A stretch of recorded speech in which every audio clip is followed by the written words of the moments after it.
Donc je suis très heureux. Alors je ne l'ai pas fait tout à l'heure, mais je vais peut-être commencer, charité bien ordonnée commence par soi-même, peut-être commencer par me présenter. Je suis Alain Giacosa et je suis depuis mi-juillet directeur de la plateforme GNL, carburant marine et fluvial pour la France. Qu'est-ce que c'est que cette plateforme ? C'est une initiative qui a été prise au sein de l'Association française du gaz et qui vise à réunir l'ensemble des acteurs autour d'une problématique qui est le développement du GNL marine en France. Cette initiative, même si elle a été prise par l'AFG et qu'elle est au sein de l'AFG aujourd'hui, réunit tous les acteurs, presque tous les acteurs, pardon. Mais essentiellement, on a autour de nous, au sein de cette plateforme, on a des armateurs, avec de dignes représentants ici aujourd'hui. On a des ports. La plupart voire la quasi-totalité des grands ports français font partie de la plateforme. On a des équipementiers, on a des fournisseurs de matériel pour que le GNL carburant soit utilisé dans les bateaux. Et bien sûr, on a des opérateurs gaziers, soit gestionnaires d'infrastructures, soit fournisseurs de gaz. Et on est tous ensemble, on s'est tous réunis. C'est pas toujours le fort en France d'arriver à faire ça.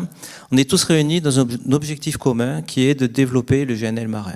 Et je suis très honoré d'assurer cette plateforme parce que je crois qu'elle va nous aider à avancer, à progresser.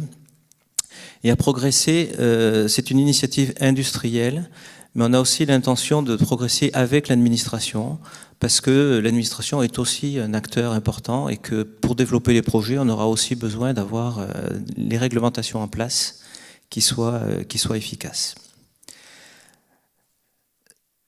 Aujourd'hui, donc autour de cette table ronde, et par ordre de passage, donc j'aurai le plaisir de donner la parole tout à l'heure à Jean-Marc Rouet. Jean-Marc Rouet qui est président d'Armateurs de France, donc il va représenter des acteurs importants qui sont les armateurs, mais qui est aussi président de Brittany Ferries. Donc Brittany Ferries qui est la première société, le premier armateur qui a pris la décision ferme de commander un navire au GNL, le Honfleur. On en dira peut-être quelques mots et peut-être qu'il faudra réagir sur le qualificatif que Laurent a donné tout à l'heure. Alors on parle de carburant marine et fluvial et donc le deuxième intervenant sera François Bourriaud qui lui représente le comité des armateurs fluviaux. Donc malheureusement, ça a été dit tout à l'heure, Didier Léandri n'a pas pu se joindre à nous parce qu'il a été appelé aux assises de la mobilité. Mais je pense que c'est très intéressant de croiser aussi les points de vue des armateurs marines et fluviaux qui ont des problématiques qui ne sont pas toujours exactement les mêmes. On aura ensuite un port, le port de Nantes-Saint-Nazaire, le grand port de Nantes-Saint-Nazaire, avec Jean-Baptiste Gouin, qui est direction de la relation client, et qui nous donnera le point de vue du port. Parce que pour que le GNL se développe, il faut des bateaux, mais il faut aussi des ports pour recevoir ces bateaux. Je laisserai ensuite la parole à Bernard Brousse, qui est responsable d'une entité sur le small scale LNG au sein d'Engie. Et là, c'est le troisième volet, c'est infrastructure et fourniture de gaz. Et donc, ces trois aspects sont tout à fait clés pour arriver à développer le système. Le rôle de la plateforme GNL, c'est de développer l'activité en France. Mais on est quand même intéressé de savoir ce qui se passe au-delà de nos frontières. Et je suis très heureux que Tessa Rothwald, qui est directeur de la plateforme allemande, puisse nous apporter son témoignage sur ce qui a été fait en Allemagne, sur les résultats qu'elle a obtenus. L'Allemagne a commencé un petit peu avant nous, ça fait 3 ans que la plateforme fonctionne. Et donc elle a déjà des résultats très concrets à nous présenter et je pense que son témoignage sera tout à fait utile. Voilà. Après cette introduction, donc je vais demander à chacun de faire une courte introduction de 5-6 minutes. Et donc je vais laisser la parole à Jean-Marc Rouet pour commencer. Merci.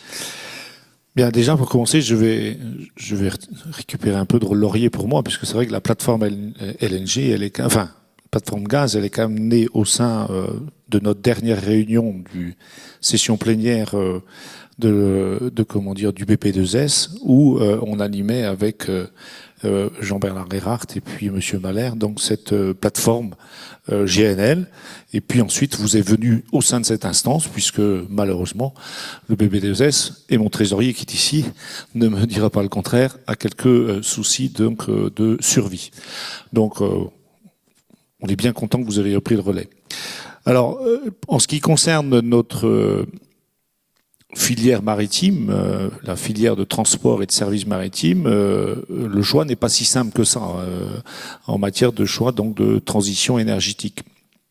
Même si, en effet, il y a quelques contraintes, je dirais, du fait de la réglementation qui évolue, malgré tout, il faut quand même dire que depuis maintenant plusieurs dizaines d'années que le moteur diesel est exploité et pousse nos navires, il est devenu extrêmement performant. Donc déjà, on a un point technique. La preuve, c'est que aujourd'hui, la plupart des navires ou des armateurs qui se sont lancés dans la conversion ou dans l'achat de nouveaux navires avec la propulsion GNL, ce sont très souvent des moteurs dual fuel. Donc c'est la technologie du diesel qu'on utilise pour enflammer le gaz à l'intérieur de la chambre de combustion. Donc, et on a la capacité de revenir au fuel si jamais, ma foi, le gaz n'était pas livré, soit pas suffisamment performant. Donc ça c'est le premier point. Donc c'est vrai que les armateurs, en tout cas armateurs de France, d'ailleurs au sein de la plateforme, puisqu'on y est, nous militons à faire en sorte que, en effet, le maximum de futurs navires, donc passent le pas, et les armateurs évidemment choisissent de passer le pas vers le GNL pour deux raisons. La première, c'est qu'on est absolument convaincu que pour nous, la solution, c'est le GNL. La solution de la transition écologique pour le shipping français et le shipping mondial, c'est le GNL. Pour une raison qui est technique, on peut penser qu'à terme, beaucoup de gens qui sont ici dans la salle rouleront peut-être un jour avec une voiture à un moteur hydrogène. Mais au niveau du maritime, la puissance demandée, donc on parle de plusieurs dizaines de milliers de chevaux. Si je prends par exemple le Honfleur, si on avait dû l'imaginer aujourd'hui, en 2017, à l'hydrogène, il aurait fallu avoir un autre bateau qui fabriquait l'électricité pour lui, pour le pousser. C'est à peu près ce qu'il faut imaginer. Autrement dit, nous n'avons la solution aujourd'hui technique pour faire la transition écologique dans le shipping que le GNL. Donc, c'est pas... Et on a un problème numéro 2, si on veut, technique, c'est que quand on commande un navire, on le commande selon le métier qu'on fait avec pour 25 à 40 ans. Donc si on veut une transition écologique et un objectif 2050 qui rentre dans les objectifs du librement européen en matière d'émissions, et il serait complètement illusoire de penser qu'on puisse avoir une conversion énergétique sans parler maritime, puisque 80% des marchandises qui sont transportées dans le monde sont faites par la mer et par des bateaux. Donc, on doit s'intéresser, j'ai envie de dire, quasiment prioritairement au maritime. Deuxième point, il y a eu, du fait de la crise de septembre 2008, une refonte un petit peu des échanges internationaux, et on voit le short sea, d'ailleurs, avec également les travaux du BP2S, on voit que le short sea s'est développé. Il s'est développé pourquoi ? Parce que le report modal ferroviaire pour le transport de marchandises, la France, on n'est pas le meilleur exemple, mais l'Europe en général, c'est pas extraordinaire.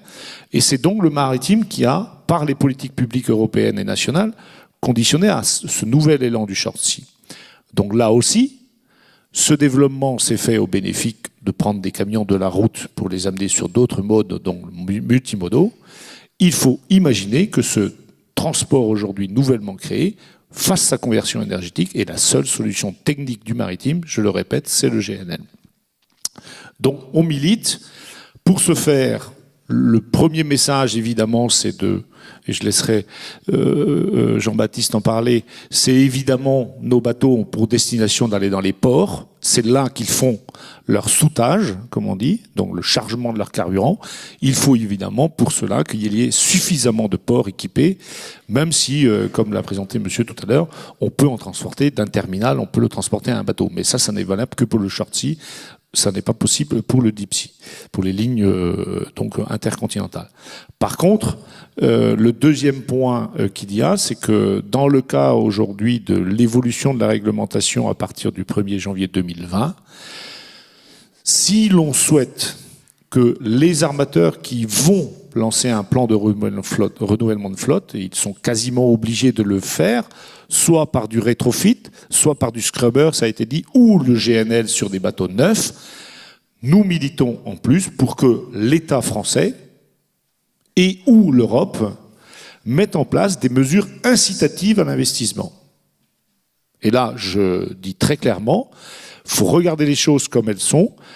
Lorsque le grand emprunt annoncé par M. Nicolas Sarkozy, piloté par le Conseil général à l'investissement, lance une enveloppe de 100 millions d'euros d'études sur des nouveaux dispositifs de propulsion navire, on a appelé ça les programmes navires du futur, le résultat c'est quoi?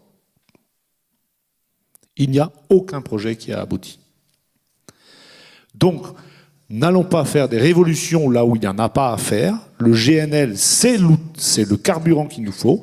Il faut maintenant des programmes d'incitation à l'investissement, tels qu'on en a connu lorsque la norme Marpol 2015 sur la zone CK Manche-Mer du Nord-Baltique a été mise en place, ce qu'on a appelé donc le programme d'investissement ferry propre. C'est des outils qui sont pilotés par l'ADEME. L'ADEME connaît très très bien la problématique énergétique et la problématique environnementale, ce qui n'est pas forcément le cas des financiers, et j'entends donc CGI par ce biais-là. Donc très concrètement, pour moi, l'outil d'incitation à la conversion des navires en short sea et en deep sea, c'est l'ADEME, et il faut le faire maintenant, parce que ça va être décidé maintenant pour les 30 à 40 ans qui viennent. Merci Jean-Marc, je pense que c'est une très bonne introduction aussi, avec un message très clair. Ça, c'est pour la mer. La navigation fluviale a aussi ses spécificités, et je serais intéressé donc d'avoir le point de vue des armateurs fluviaux. Je vous remercie de votre invitation. Le comité des armateurs fluviaux, tout d'abord, très rapidement, c'est la fédération professionnelle qui représente les entreprises de transport fluvial de fret, et aussi de transport fluvial de passagers, notamment tous les bateaux-mouches, bateaux parisiens qui circulent sur le bief parisien, mais aussi les nouveaux paquebots croisières qu'on peut voir sur la Seine, le Rhône et la Garonne. Donc on assure toutes les prérogatives des fédérations professionnelles, donc dialogue social, représentation auprès des pouvoirs publics sur les aspects techniques, sociaux, etc. etc. On a aussi un organisme de formation. Rapidement aussi peut-être situer le transport fluvial en France, réseau navigable de 8500 km, 1800 km en grand gabarit, 7 milliards de tonnes de kilomètres transportés par le transport fluvial, à peu près 50% sur les céréales et les matériaux de construction, 10% sur les produits pétroliers et 5% sur les produits chimiques. On représente, on est petit, je ne le cache pas, 3% de part de marché sur le transport terrestre, contre 10% pour le fer, et puis 87% le reste pour le routier. Alors le GNL, GNL d'abord comme carburant fluvial. On part d'un constat, c'est que l'avantage écologique du transport fluvial se réduit par rapport au routier. En effet, le transport routier a fait d'énormes progrès depuis 4-5 ans avec la mise en place de la norme Euro 6, avec le fait aussi que le renouvellement de la flotte de camions est très rapide. Donc on aboutit à la constatation qu'en termes notamment de NOx et de particules, la situation du transport fluvial se dégrade fortement. Alors pour avancer sur ces sujets, la Commission européenne a proposé et ensuite fait publier un règlement sur les motorisations des engins mobiles non routiers. Donc les engins mobiles non routiers, c'est notamment le fluvial, mais aussi le ferroviaire, avec l'édiction de nouvelles normes d'émission pour les nouveaux moteurs mis sur le marché, avec une application au 1er janvier 2019 pour les moteurs inférieurs à 300 kW, et au 1er janvier 2020 pour les moteurs supérieurs à 300 kW. Je précise aussi qu'en fluvial, on utilise depuis décembre ou depuis novembre 2011 le gazole non routier avec une teneur en soufre de 10 mg par kilo. Alors si on en vient au GNL, les pouvoirs publics se sont saisis aussi, je crois que vous en aviez parlé dans votre introduction, de ce sujet avec la publication de 4 rapports par la mission GNL, notamment le dernier qui concernait le fluvial.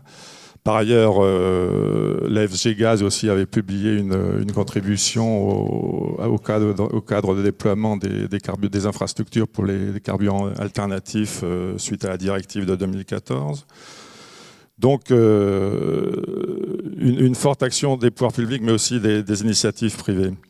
Alors, parallèlement, pour utiliser le GNL en tant que carburant, il faut aussi modifier la réglementation sur le fluvial, puisque l'emploi de ce carburant a été interdit jusque-là.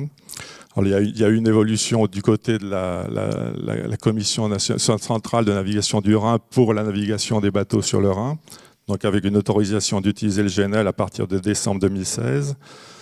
Et il y a eu aussi une évolution pour l'ensemble des fleuves européens avec un nouveau standard qui va être publié prochainement qui permettra à partir de décembre 2018 l'utilisation du GNL carburant dans le fluvial. Donc le cadre réglementaire, disons, est fortement établi et bien établi.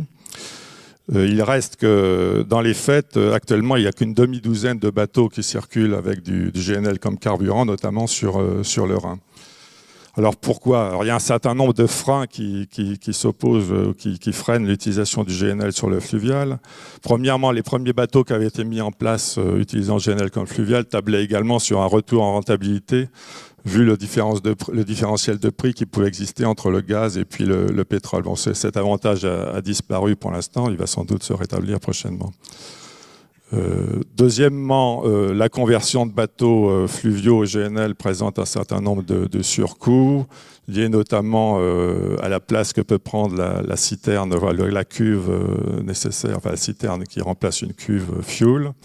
Donc c'est avec un volume qui est en gros multiplié par 3, ça pose de gros problèmes, notamment pour les bateaux fluviaux qui sont par nature plutôt exigus.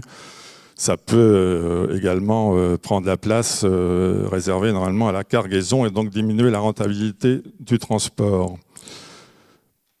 Peu plus, dernier point, frein à l'utilisation du GNL, la conversion de moteurs existants au GNL nécessitera aussi un surcoût d'investissement pour être conforme à la nouvelle norme dictée par l'Union européenne.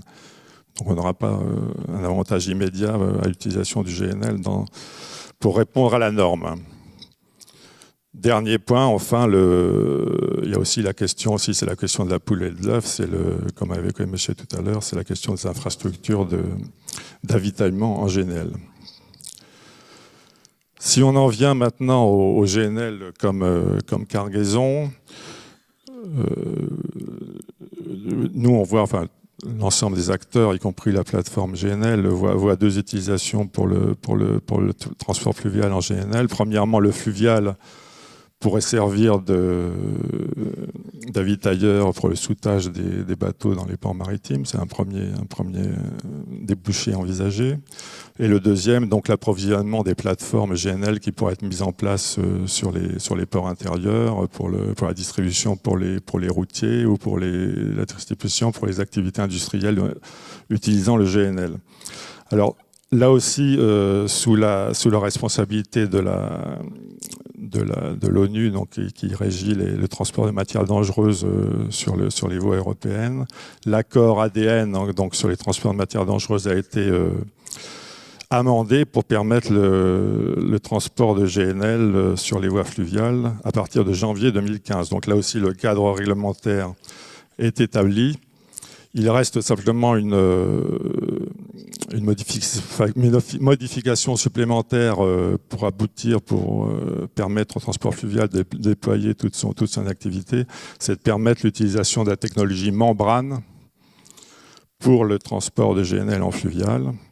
Donc technologie membrane qui permet d'optimiser au maximum la cale des bateaux pour emporter le maximum de carburant et donc qui renforcerait la compétitivité du mode. Là aussi, on est en train de travailler sur ce sujet avec le ministère des Transports. On vient de saisir la ministre pour faire évoluer les choses le plus rapidement possible, parce que les dernières dates qui nous étaient annoncées, c'était une modification de la réglementation au 1er janvier 2023. Donc on va essayer de pousser le ministère à accélérer sur ce sujet. Je vous remercie. Merci. Voilà le point de vue des armateurs. Et vous voyez que les problématiques sont tout de même assez différentes. On ne parle pas de GNL, on ne parle pas de la cargaison en maritime parce que la flotte de méthaniers existe et ne pose pas de problème particulier. Par contre, c'est un vrai problème pour le fluvial. Donc maintenant, Jean-Baptiste, est-ce qu'on peut avoir un éclairage sur le point de vue des ports et la difficulté ou les incentives nécessaires pour que les ports offrent ce service? Oui, merci de votre invitation aujourd'hui. Je pense que l'introduction qu'on a eue et les deux expressions de la part des armateurs que l'on vient d'entendre permettent de véritablement dresser la problématique du GNL carburant. Donc le port ou un port dans le dispositif, il doit bien sûr intervenir. Donc je me positionne en tant que port de Nantes-Saint-Nazaire, donc sur la façade atlantique de la France. Le port de Nantes-Saint-Nazaire, c'est un port de secondaire, on va dire, avec un volume de 27 millions de tonnes à peu près qui transite par les différents terminaux, avec une caractéristique qui est intéressante, notamment comme l'a souligné tout à l'heure Jean-Marc Rouet, c'est que nous avons beaucoup d'escales de short sea, donc de petits caboteurs. On a à peu près 3000 escales par an sur le port de Nantes-Saint-Nazaire et plus de 50% ce sont des caboteurs. Donc on se doit impérativement d'être, on va dire, à l'écoute et d'accompagner les différentes réflexions qu'il peut y avoir sur le GNL carburant. Ce qui est important également pour le port de Nantes-Saint-Nazaire, c'est que nous avons parmi ces caboteurs, donc il y a des navires de tramping, hein, c'est tous les navires vraquiers qui font on va dire des petites tournées en Europe ou en Méditerranée. Et on a principalement, et là c'est des bateaux qui ont des fréquences relativement importantes, des autoroutes de la mer, notamment entre la France et la péninsule ibérique. On a des connexions également avec le Maroc, tous les pays de la Méditerranée, et qui escalent de manière extrêmement régulière sur les différents terminaux du port de Nantes-Saint-Nazaire. Donc tout ça, ça nous permet de pouvoir servir des gros industriels qui sont derrière. Hein. Alors on a des industriels de l'énergie, on a les 3 gros énergéticiens français que sont Total, Engie avec sa filiale LNG et EDF au travers d'une centrale thermique le long de l'estuaire. Mais on a également d'autres entreprises qui sont directement impactées par le transport maritime, comme Airbus, comme Yara, donc extrêmement variés. La chance que l'on a, c'est qu'on a un terminal méthanier qui donc est implanté sur Nantes-Saint-Nazaire depuis les années 80.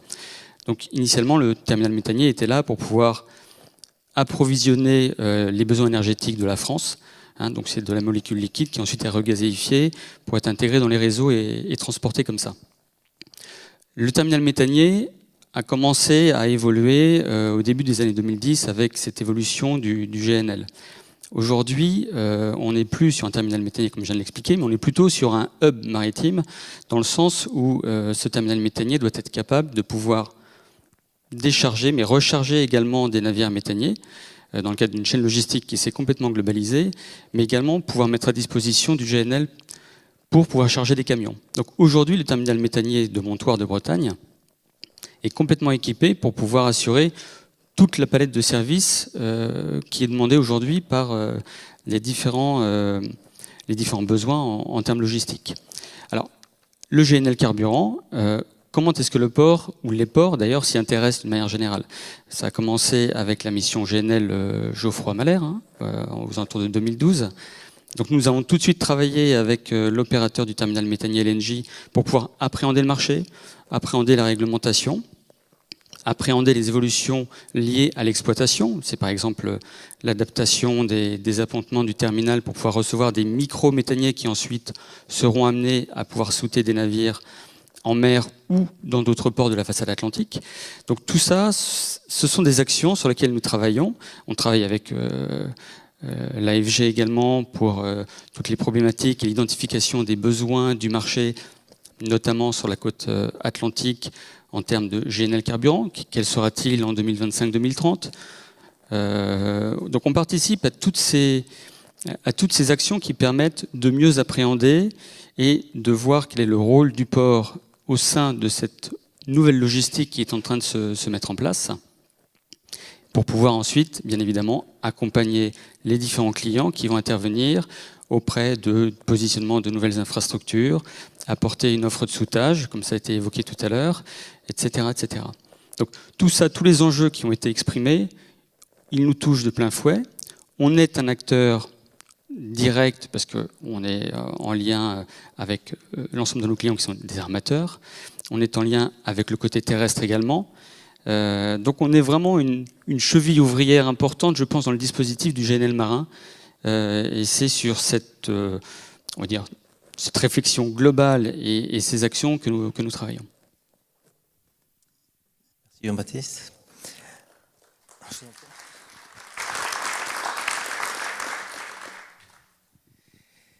Effectivement, il y a des enjeux pour les ports parce qu'il y a aussi une vraie compétitivité qui existe aujourd'hui entre les ports en termes d'attractivité. Les ports dans lesquels les bateaux vont aller, c'est les ports qui offrent les services dont les opérateurs ont besoin. Et donc, on a aussi à l'intérieur des ports besoin d'infrastructures et de fournisseurs de gaz. Et donc Bernard, est-ce que tu peux nous expliquer ce que fait Engie dans ce domaine ?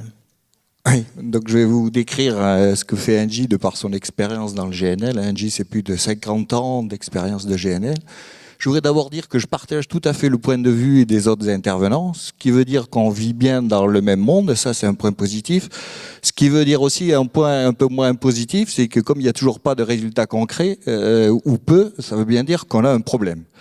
Donc ça veut dire que tous les acteurs de la filière doivent encore se mobiliser pour pousser le développement du marché du GNL sur la partie maritime.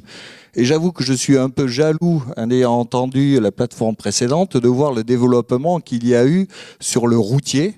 Les travaux ont démarré à peu près à la même époque. Engie a commencé à s'intéresser à ces marchés-là il y a 4 ans, avec la même intensité. Et on voit 4 ans après que le routier a décollé et sur le fluvial et le maritime, c'est encore beaucoup plus compliqué. Alors ça a été dit plusieurs fois, effectivement, la durée de vie d'un camion ou celle d'un bateau n'est pas du tout la même. On parle de 5 ans d'un côté et de 20 à 40 ans de l'autre. Donc on voit que les décisions et le pas de temps sont pas du tout de même nature. Mais on voit aussi que ce qui a été mis en place pour le transport routier, en particulier les incitations fiscales et gouvernementales, peut-être mériterait, ou ça mériterait, et je pense que vous allez travailler là-dessus, ça mériterait d'être envisagé aussi pour la partie maritime. Mais je reviendrai là-dessus, peut-être dire pourquoi ça mériterait, parce qu'en fait aujourd'hui Engie est capable de proposer une offre sur aussi bien sur le short sea deep sea que sur la partie plutôt fluviale, une offre de soudage à partir de camions. On l'a dit tout à l'heure, on va charger dans les terminaux méthaniers ou à partir d'iso-containers et on peut aller dans le port rencontrer nos clients parce que bien évidemment le premier driver c'est d'avoir des clients qui décident et on se félicite que Brittany Ferries ait pris cette décision-là. Donc soudage qu'on peut faire dans les terminaux français, mais aussi à partir de Belgique ou à partir d'Angleterre. Le deuxième moyen, c'est d'avoir une première infrastructure qu'on créerait dans un port, tel que vous l'avez évoqué pour Nantes. Et j'espère bien que ça va se concrétiser l'année prochaine dans le port d'Anvers, où on va construire une infrastructure terrestre plutôt pour la partie fluviale. Et enfin, pour les clients qui nécessitent des soutages en plus grande quantité, on a la partie soutage par bateau, avec notre premier bateau qui sera dans le port de Zeebrugge, ou qui est dans le port de Zeebrugge depuis le deuxième trimestre cette année et qui a commencé ses opérations. Donc on voit qu'en matière de soudage, les offres existent. Dans le groupe Engie, il y a aussi des filiales qui participent au développement de ce marché-là. On a cité la membrane tout à l'heure avec GTT, qui est effectivement le détenteur du brevet là-dessus. Il y a aussi des filiales de services comme Fabricom ou comme Endel qui participent à la construction et à l'équipement des bateaux. Sans oublier Gaz Océan qui a plein d'expertise et en particulier celle de pouvoir former de manière qualifiante les marins qui vont être à bord de ces bateaux. On a ces aspects-là pratiques opérationnels et après une filiale d'ingénierie, Tractebel, qui est aussi impliquée dans le développement du GNL. Donc on voit l'offre existe, mais la concrétisation la plus visible pour le groupe Engie aujourd'hui, c'est donc Engie Zeebrugge, notre bateau de soudage dans le port de Dunkerque, qui a été développé en partenariat avec des sociétés japonaises Mitsubishi et NYK, et pour le bateau avec l'apport de Fluxys. Donc ça veut dire un partenariat mondial. Là on parle de la France ou de la Belgique, mais Engie est capable, de par son développement international, de proposer ces services-là aussi bien en Asie qu'en Amérique. En gros, on va accompagner nos clients partout où ils auront besoin de GNL. On va accompagner nos clients, ce qui veut dire qu'il faut quand même qu'il y ait des clients. Et aujourd'hui, les précurseurs ont été ceux qui transportaient des passagers, les ferries ou les bateaux de croisière. Et on commence à voir poindre pour les bateaux qui transportent des conteneurs une concrétisation de l'intérêt. Ils regardent depuis de nombreuses années et jusqu'à présent, ils n'avaient pas pris la décision. Espérons que cette année verra les premières décisions pour une ligne de porte-containers équipée de GNL. Donc, on l'a dit, l'offre est là, la technologie existe, elle est connue. Reste maintenant à convaincre les clients. Et pour convaincre les clients, on a parlé de compétitivité du GNL, mais il va falloir les aider. Ils ont besoin d'investir. Même si la technologie existe, aujourd'hui, ça coûte plus cher d'investir dans un bateau au GNL que dans un bateau au diesel ou un bateau fuel lourd. Donc, il reste à trouver, à proposer. Et on compte beaucoup sur les travaux de la plateforme GNL pour proposer des solutions pour développer ce marché-là. Et oui, juste pour préciser, le surcoût, en ordre de grandeur, vous m'arrêtez si je dis une bêtise, mais c'est de l'ordre de 20%. Que ce soit pour le fluvial ou pour le maritime, un navire GNL coûte de l'ordre de 20% de plus qu'un navire équivalent traditionnel, si on veut dire. Donc tout est là, le GNL est là, les technologies sont là, la demande est là. Qu'est-ce qui manque? Alors peut-être que nos amis allemands qui ont commencé à travailler un petit peu avant nous, ont trouvé quelques clés pour la réussite, de cette entreprise. Tessa, est-ce que tu peux nous expliquer? Yeah, thank you, Alan. I don't know whether we have Le Clé, but thank you very much. I'd like to say this first. Thank you very much for inviting me to hear a little bit about the German maritime LNG platform, about our approach and how we are doing things in Germany. Also, let me say congratulations on the French platform. That's great. I look forward to working with you, and also congratulations to you and your new job. It is exciting, let me tell you this, and I've been doing this now for 2.5 years, and it hasn't stopped being exciting, especially now. The German LNG the LNG platform in Germany. We are an interest coalition, around 100 members and partners, and our key objective really is to establish LNG as an alternative fuel in shipping. We focus on the maritime sector, so that's LNG as a maritime fuel, as well as the use of LNG in port environments. As Alan said, we've been going for 3 years, and today we work very closely with the German government. That's mostly the Federal Transport Ministry, but also the Ministry of Economic Affairs. Today I come here with 5 brief statements, which I hope tell you a little bit about how we do things, about our approach, and also what I think is key in developing LNG as a marine fuel, and is key to move forward. First of all key players need to unite around one platform. There needs to be one platform where all the key players come together. This also means that the platform should have a diverse membership, but also a representative membership, should involve all key players representing the LNG supply chain. Our first job really was, when we established the platform, to make sure we are representative. We are being taken seriously by the government, and we do really represent the maritime sector when it comes to this one issue, and that's LNG in the maritime environment. Today we are recognized as the maritime voice of LNG in Germany, and we are mostly the first point of call when it comes to LNG. Today we are the bridge between the sector and government. For example, we do coordinate research into LNG for the government, and we make sure that the sector's voice is heard whenever government in Berlin considers LNG. The second point I think is very important. We all need to speak with one voice. I think we need to be very clear on our message, and that is, as we have defined it, that LNG is the transitional fuel and the transition technology into a sustainable future. I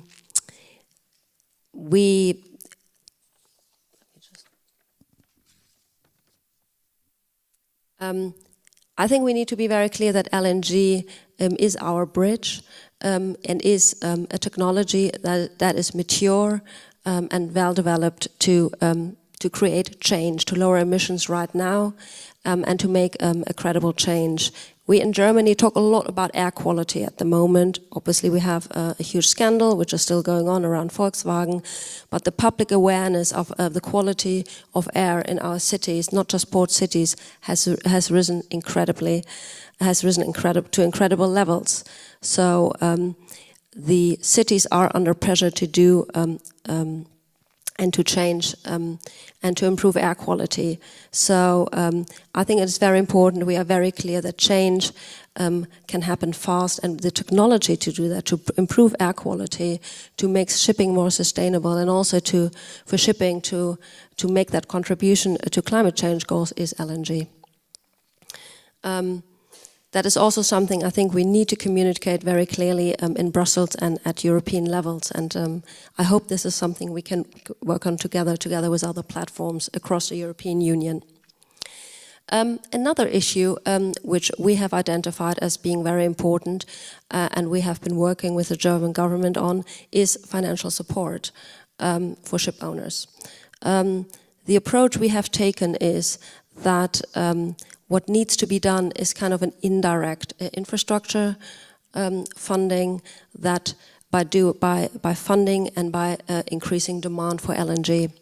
We have now, after 18 months of negotiating with the government and advising the government on that, we now have in place a funding program for ship owners to part fund the retrofitting and the new build of LNG-fueled ships. Basically this means, and I'm sure we will go into detail, but it means that the additional costs that are related to the use of LNG are part funded by the government, around 40% up to 60%. The funding program covers around 30 million euros a year and runs till 2020. We think it's very important to provide that financial funding to kickstart the development, because otherwise it is very difficult to make a business case, particularly as the shipping sector in Germany, and I'm sure it's the same in France, still feels the impact from the financial crisis of 2008 and onwards. The fourth point I'd like to make is we should learn from best practice. This is very much true for Germany. Germany is not the LNG avant-garde, far from it. And the engineering country Germany can and should learn from its neighbors. I look to the West, I look to the Netherlands, I look to Scandinavia and obviously to Norway, where LNG was first introduced as a shipping fuel. So I think it is very important that we do not reinvent the wheel here, as Germans are sometimes prone to do, I'd like to add, but that we really work across borders and see where there is best practice and work together to implement it. And lastly, the last point I'd like to make is around let's be innovative about the use of LNG, and let's do some interesting research where we can show how LNG can be used. For example, we have the LNG power barge in the port of Hamburg, which supplies LNG generated and electricity to cruise ships. so that they can turn off their diesel-fueled engines and obviously radically and massively reduce their emissions while they're stationary and at ports. Equally, in Germany, we have developed LNG power packs.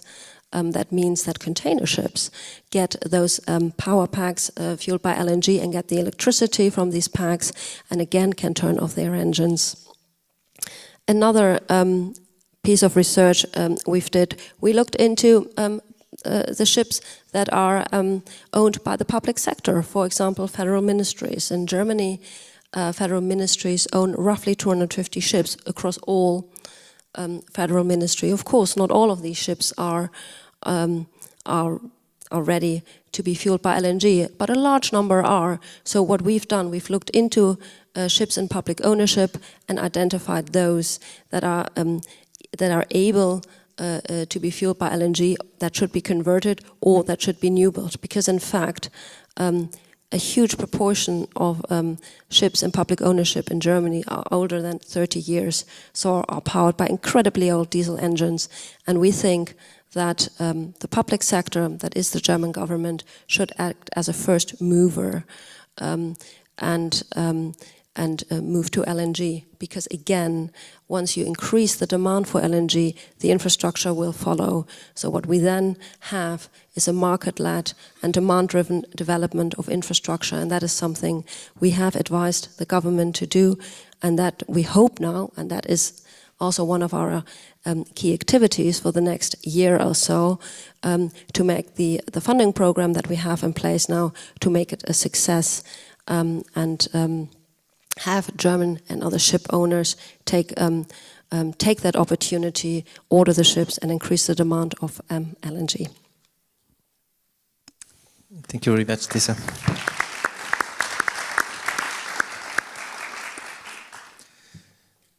La flotte publique est effectivement quelque chose qui peut aider à initier un mouvement. Et je crois qu'il est important aussi de signaler aujourd'hui, je crois que le port de Nantes est un peu concerné, par le projet de conversion d'une drague, Samuel de Champlain, qui, je crois que la décision n'est pas encore tout à fait prise, mais qui devrait prochainement être convertie au GNL, et qui est un moyen de démarrer quelque chose et de montrer la faisabilité technique de l'infrastructure, mais aussi du navire qui fonctionne au GNL. On peut peut-être en dire un mot ? Oui, tout à fait. Donc la drague Samuel de Champlain, c'est une drague qui intervient dans les différents estuaires français et qui est principalement basée sur Nantes-Saint-Nazaire. Donc cette drague-là est les propriétés du GIE Dragage Port, auquel l'ensemble des ports français sont actionnaires. Et c'est un projet de reconversion des moteurs de cette drague qui est en activité depuis déjà un bon nombre d'années. Et pour pouvoir mieux appréhender la durée de cette drague, il a été décidé de la passer en dual powering, mi-gasoil et mi-GNL. Donc la décision est prise, selon moi. Elle est prise et normalement le changement de moteur devrait intervenir d'ici la fin de l'année 2018. Et donc pour cette raison, nous allons avoir une drague qui sera à poste sur notre Saint-Nazaire. On doit être en mesure de pouvoir assurer le soûtage de ce navire-là. C'est un gros investissement, hein. Je crois que c'est aux alentours d'une vingtaine de millions d'euros pour le GIE Dragage Port. Donc on doit, au niveau du port, être en mesure de pouvoir répondre immédiatement à cette problématique de soûtage. Donc comme je l'évoquais tout à l'heure, la chance d'avoir un terminal méthanier juste à côté, qui en plus a développé des capacités de chargement de camions. Aujourd'hui, le terminal LNG de Montoire, en 2017, va faire à peu près 2000 chargements de camions. Donc c'est quelque chose qui grossit extrêmement vite. Donc demain, ces camions-là seront chargés directement à proximité du quai où cette drague viendra faire escale, et on pourra la souter de cette manière-là. Donc on est en train de finir de regarder toutes les études liées au cercle de danger qu'il pourrait y avoir, à la problématique de sûreté, mais j'aurais tendance à dire qu'on est opérationnel sur notre Saint-Nazaire. Donc on n'attend plus que le navire pour pouvoir s'y mettre. On est impatient d'avoir un premier navire. Je crois que le moment est venu de m'adresser à la salle et de vous laisser la parole peut-être pour poser quelques questions. Donc je vois... Est-ce qu'il y a un micro dans la salle, s'il vous plaît ? Je ne le vois pas.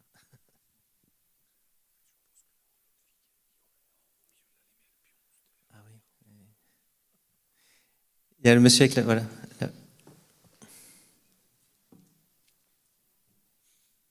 Merci. Oui. Boris Fedorovski du GICAN, donc le syndicat de la filière navale française. I have a question to Miss Rodewald. Congratulations to have obtained this stimulus program for LNG ships. Why is it that you haven't considered the inland vessels? Because the inland fleet is so much bigger in Germany than in France, let's say. It's a lot of ships. And also another question, is this program only considering ships or also infrastructures? Because it's always the same problem for LNG propulsion. The question of ships are first or infrastructures first? Yeah, thank you for your question. The funding program I have spoken about is directed at seagoing ships. The reason being that the emissions for inland shipping, according to new EU regulation, is going even tighter. So what the German government is doing, it is inviting inland shipping and ship owners to apply for pilot project funding around our mobility and fuel strategy. This funding program that I have referred to is aimed at creating quantity. So to create more demand for LNG and to at the same time build up infrastructure. Inland shipping needs to go through a different route. Peut-être je compléterai sur les infrastructures en disant qu'on va très difficilement trouver quelqu'un qui va bâtir un stockage de GNL dans un port s'il n'y a pas de client. Par contre, soyez assurés que Engie, mais pas seulement, d'autres fournisseurs sont là aussi. S'il y a des clients, on saura se débrouiller pour faire la fourniture de GNL et l'infrastructure suivra. Et on est prêt à prendre des risques comme on l'a déjà fait. Mais effectivement, il faut qu'il y ait une conjonction de planètes minimale. On a parlé du VNL, je pense que tout le monde est convaincu des qualités. J'aimerais bien qu'on revienne très rapidement sur les solutions alternatives et notamment le scrubber. Le scrubber est une solution qui existe. Est-ce que vous pouvez, Jean-Marc, nous faire un petit retour d'expérience sur les navires qui sont équipés de scrubber? Oui, bien sûr. C'est vrai que la concurrence pour le GNL, elle est rude, puisque je disais tout à l'heure que le moteur diesel est un moteur hyper performant, qui nous fournit la puissance nécessaire pour pousser nos bateaux, ou les faire avancer du moins. Et nous avons des solutions, en effet, pour répondre aux normes environnementales qui sont face à nous ou qui s'appliquent à nous, de dispositifs notamment. Donc, alors, moi, j'évite de dire scrubber maintenant, je dis filtration de fumée, ça fait mieux. Non, mais pour communication, ça fait mieux. Donc, des outils de filtration de fumée. Alors, c'est pas hyper novateur, puisque certaines centrales thermiques, par exemple, lorsque la Corse n'avait que des centrales thermiques qui travaillaient au fioul lourd, ils avaient aussi ce type de filtration. Et aujourd'hui, par contre, la difficulté, c'est évidemment de les adapter à des navires. Pourquoi? Parce que, quelqu'un l'a dit tout à l'heure, l'espace est contraint. Les navires n'ont pas été prévus pour les installer, donc il faut avoir des transformations. Et une fois de plus, c'est comme pour ce que je disais tout à l'heure, la pile à hydrogène, c'est une fois de plus la puissance des navires fait que les filtres que l'on installe sont dimensionnés par rapport à la puissance du navire. Donc plus vous avez de puissance, plus votre bateau est gros, plus votre scrubber ou votre filtre à fumée va être important. Ce qui fait que ça crée des difficultés de plusieurs ordres, financiers, déjà. Deuxième point, c'est technique. Est-ce que le navire est capable de l'accepter? Pour quelle raison? Parce que généralement, les systèmes de filtration de fumée sont mis là où est-ce que la fumée s'échappe du navire, c'est-à-dire dans les hauts, et donc ça nous crée des problèmes de stabilité. Donc c'est pas obligatoire que le navire puisse être équipé. Alors, en ce qui concerne donc la société que je préside, en plus de présider Armateurs de France, nous avons donc équipé 6 navires de filtres à fumée, 3 3 outils qui sont montés sur des navires assez anciens qui respectent strictement la norme, à savoir filtration du soufre, pour tomber donc à une émission qui correspond à du 0,1. Et ensuite, le deuxième volet de la flotte, le 3e projet, donc sur des navires plus récents, Mont-Saint-Michel à Ouistreham, qui sera donc à côté du Honfleur lorsque Honfleur sera livré, le Pont-Aven qui fait le golfe de Gascogne, et puis l'Armorique qui est sur une ligne extérieure, je dirais, aux grandes lignes maritimes du Détroit, puisqu'il est entre Roscoff et Plymouth. Ces 3 navires ont été équipés d'un prototype français. C'est la société, j'ai oublié, la Nîmes, qui nous a vendu ce procédé avec une ingénierie donc de fabrication ou d'installation STX Saint-Nazaire et un armateur français dont on est en fait le Mont-Saint-Michel est le premier bateau équipé, donc c'était un prototype. Alors ces dispositifs de filtration en fait ont la capacité d'aller au-delà de la norme puisqu'ils filtrent une partie également des particules fines. Et également, ils sont en capacité de retenir tout ce qu'ils filtrent. Autrement dit, on les débarque au port et on les amène dans soit une solution de traitement, soit une solution donc de déchets. Alors c'est assez pénalisant parce que, comme je vous l'ai dit, un navire comme le Pont-Aven, on lui a chargé quand même quasiment 5 à 600 tonnes dans les hauts. Donc très concrètement, pour un bateau de 48 000 chevaux.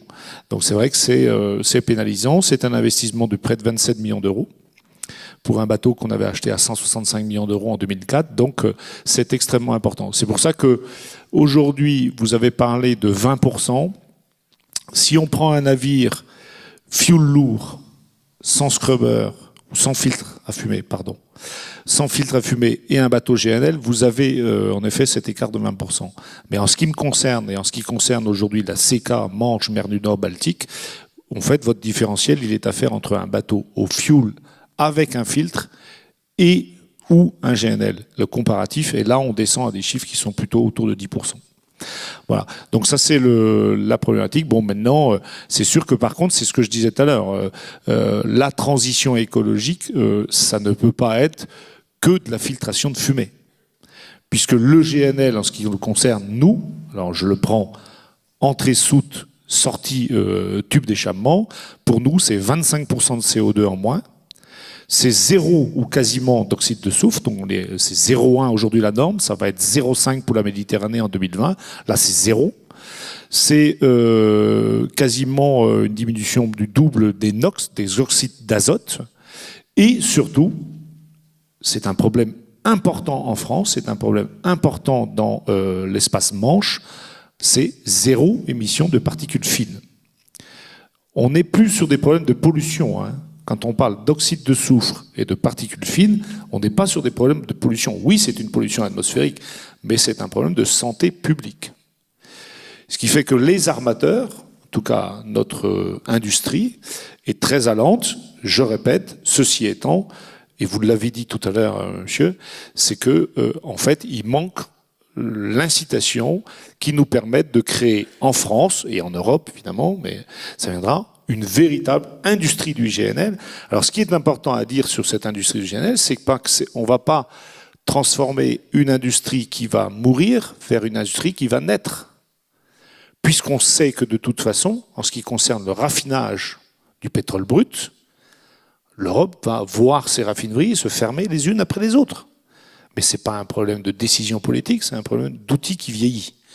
Donc, de grâce, ne laissons pas une filière partir sans la remplacer par quelque chose qui est beaucoup plus intelligent en matière d'environnement.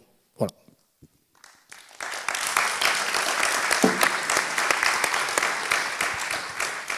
Merci. Est-ce qu'on peut prendre une autre question dans la salle? Alors, il y en a peut-être le monsieur là.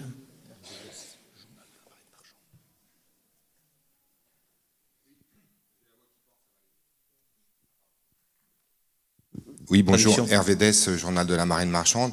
Juste une question à l'armateur et au portuaire et à l'infrastructure aussi.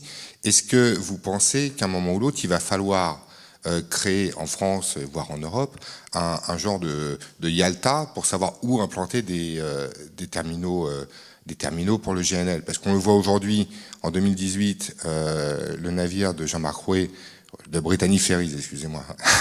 Le navire de Brittany Ferries fait Caen-Honfleur, mais en attendant, on va mettre des norias de camions entre Dunkerque et Caen, ce qui est pas trop écolo. Donc, on fait de la transition écologique, mais que d'un seul côté, c'est comme l'électricité qui est à 75% nucléaire.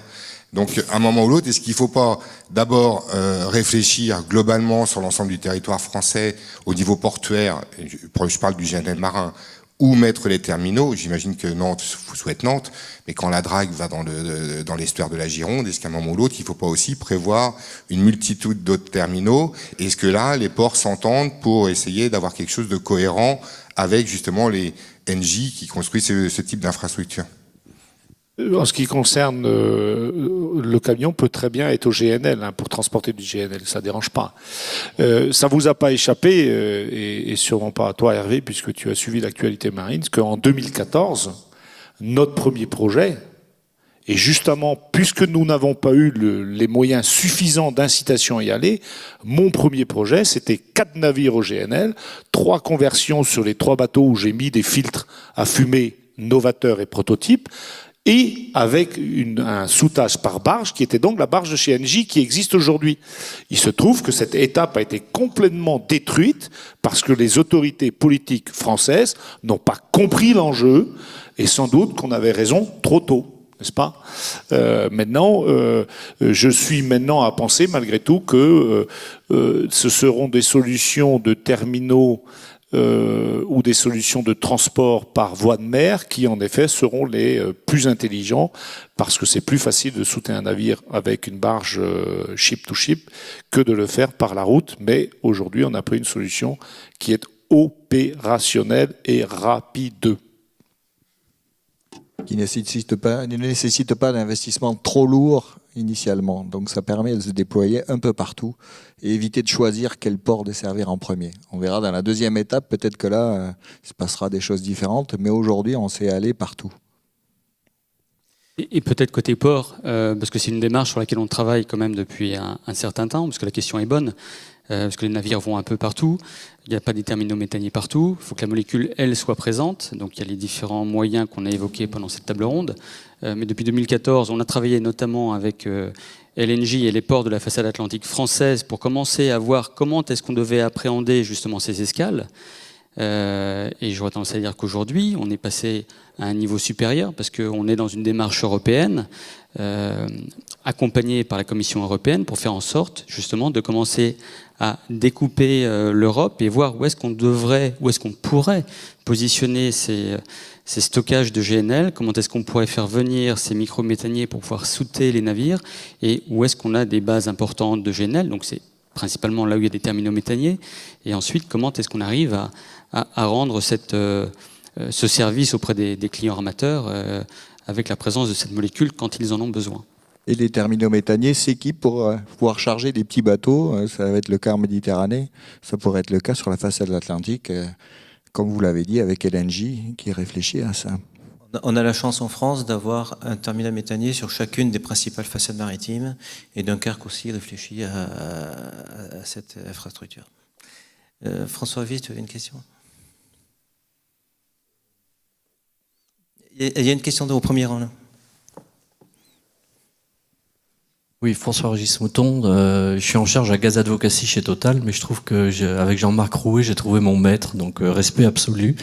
Donc quand vous voulez, j'avoue que je suis plein d'admiration pour votre allant et votre persuasion.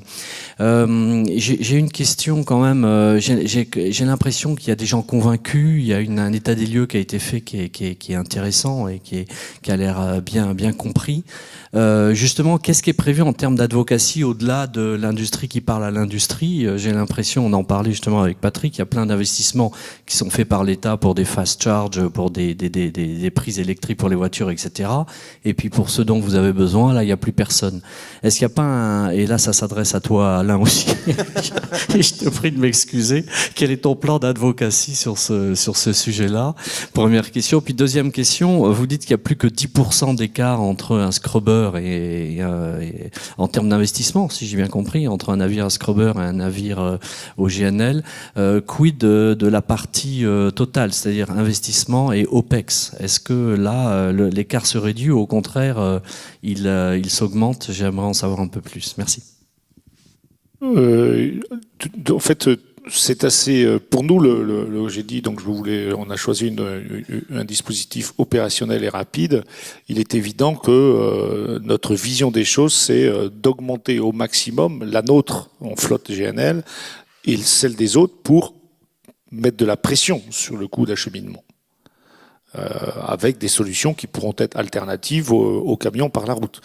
Mais je ne suis que président de Brittany Ferries, je n'ai pas la capacité d'œuvrer et de décider pour les autres. Par contre, sur votre première question, je vais être très concret. Le Premier ministre a l'intention de présider un conseil interministériel de la mer un peu avant les assises de l'économie de la mer qui se tiendront au Havre le 21 et le 22. Très concrètement, j'aimerais qu'à ce CIMER, l'arbitrage politique soit pris, qu'il y a un appel à projet avec une incitation financière à le renouvellement de la flotte, conversion ou construction neuve. Voilà, c'est concret.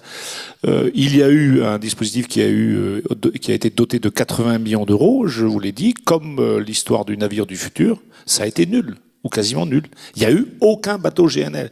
Donc ce qui prouve que l'incitation, soit elle n'était pas bonne, soit ce qui devait orienter la décision politique au moment où le Premier ministre signait un accord d'aide à un armateur ou à une société, ceux qui ont instruit le dossier n'ont pas bien fait leur boulot, n'ont pas compris l'intérêt écologique et de la transition écologique du projet.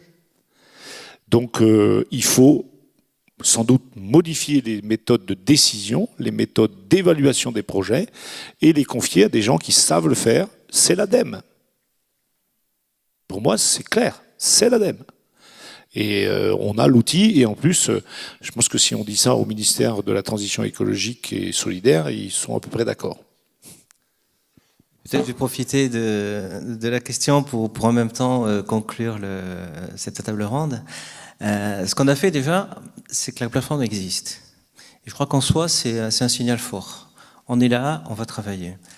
La deuxième chose que je retiens et qui permet je pense, un peu de synthétiser ce qui s'est dit, c'est que le GNL est disponible. C'est que c'est la solution pour répondre, non seulement pour répondre aux incitations réglementaires qui existent, mais bien au-delà. On traite avec le GNL des problématiques comme les particules fines, qui sont un problème de santé publique, qui cet été dans le sud de la France, ont donné lieu à beaucoup de commentaires et de plaintes. Le GNL est là, répond tout de suite. Donc c'est disponible, c'est immédiatement efficace, et il faut absolument casser le phénomène de poule et d'œuf pour sortir par le haut. Et la solution, je crois qu'elle est extrêmement claire. Les acteurs sont prêts, les infrastructures sont prêts à investir dès qu'il y a des clients, les clients sont prêts à investir aussi. Dès que le signal sera donné, je pense qu'on pourra très très vite démarrer. Et les volumes en jeu sont considérables. Peut-être contrairement à ce qu'a laissé entendre tout à l'heure Laurent Vivier, c'est vrai que ce n'est qu'une petite partie du GNL au niveau mondial, mais les enjeux sont tout à fait considérables aussi en volume. Et si on veut que les ports français continuent à se développer et à recevoir du trafic, je parle des ports maritimes, mais aussi des ports fluviaux, parce que l'intermodalité est un élément important. Si on veut que les ports français soient attractifs, il faut qu'ils offrent le service de soudage. Et je vais conclure sur ces mots-là. Je remercie. Juste par rapport à cet effet-là, c'est clair, c'est ce que je disais en entrée. Si le transport maritime n'est pas inscrit très fortement dans la transition écologique, il n'y aura pas de transition écologique, puisque le coefficient diviseur de la consommation d'un navire, il est... Tout à l'heure, quelqu'un disait que pour faire une station de GNL routier, il fallait une cinquantaine de camions et il fallait multiplier ça par quasiment 10 ou par 20 en nombre de voitures. Un bateau. Et ça marche. 2, vous divisez tout de suite par des consommations qui sont énormes. Donc, comme on sait que c'est la quantité de molécules qui va faire le coefficient diviseur, il faut que le transport maritime y soit. Et c'est une filière nouvelle pour l'industrie française. Donc, voilà. Je ne sais pas comment le dire, mais ici, je presse un peu dans une salle de convaincus, donc c'est pas facile. C'était très bien dit. Merci beaucoup à tout le monde.